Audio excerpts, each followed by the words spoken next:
Delhi car બ્લાસ્ટના કાળજુ કંપાવતા video, ચારે બાજુ ચીસાચીસ અને સળગતી ગાડીઓને આગની જ્વાળાઓ, તીતર-બીતર લાશ અને ઘાયલોનો ઢગલો।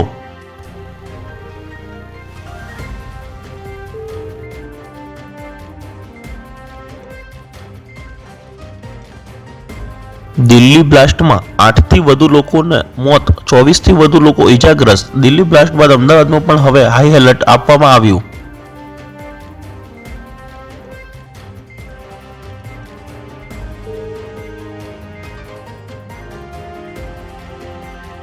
અમદાવાદ, ગાંધીનગર સહિતના શહેરો પણ હાઈ એલર્ટ, કમિશનરની સૂચના।